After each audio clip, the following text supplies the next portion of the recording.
तृणमूल कांग्रेस की तरफ से ये मुद्दा उठाएंगे कि जिस तरह से बांग्ला भाषी जो हैं, जो बांग्ला बोलते हैं, उनके ऊपर आक्रमण किया जा रहा है, अत्याचार किया जा रहा है।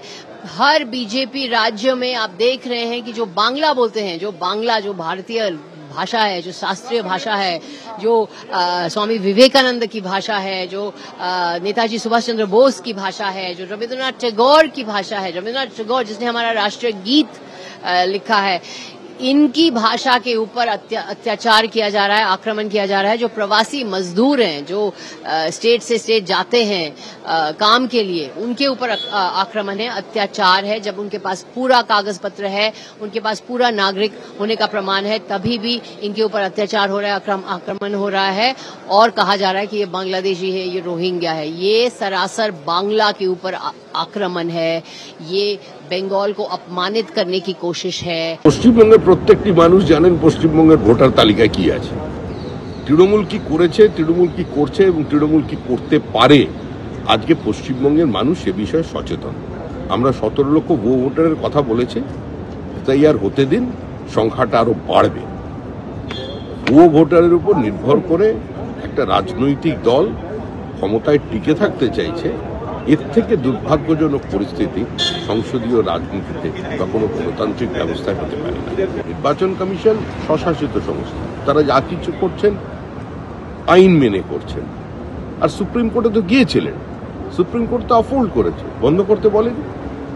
কল্যাণ বন্দ্যোপাধ্যায় তো একজন আইনজীবী, আইনের মানুষ, তিনি আইনের কথা বলবেন, তিনি সব রাজনীতির কথা বলছেন। বাঙালি কাঙালি হয়ে গেল সারা ভারতবর্ষ জুড়ে। তাই ছোট ছোট কাজে, নিম্নমানের কাজে সব আমাদের রাজ্যের বাঙালিরা, তারা বলছে আমাদের রোজগার নাই, তাই বাইরে চলে এসেছে। কি করবে? তাদের রোজগারের জন্য কেউ মাথা ব্যথা করছে না, তাদের নাম ভাঙিয়ে ভোটের জন্য সকলের মাথা ব্যথা আছে। কারণ দিদি বাঙালি বাঙালি করে ভোট পর্যন্ত বাঙালি বাঙালি করবে, তারপরে ভুলে যাবে। খালি 2026 নির্বাচন পর্যন্ত বাঙালির জন্য দিদির কুমিরের অস্ত্র ঝরবে, দিদির বাংলাদেশিদের জন্য কুমিরের অস্ত্র ঝরবে। আর এই বাংলাদেশিদের নাগরিকত্ব ক্যান্সেলের জন্য নো আইডেন্টিটি নো ভোট, এ তো দিদির তত্ত্বটা তখন কি ছিল? তো দিদির এই চালাকি, এই ঢপবাজি, এই সকালে হ্যাঁ বিকেলে না, অনেক শুনবেন।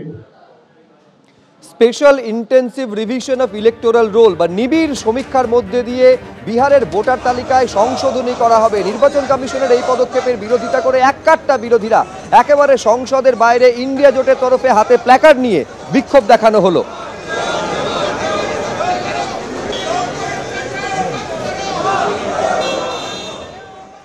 যেভাবে ভোট চুরি করার ব্যবস্থা করছে, ভোট বন্দি করা যাকে বলে, তার প্রতিবাদ আছে। বাঙালিদের উপর অত্যাচার হচ্ছে, তার প্রতিবাদ আছে।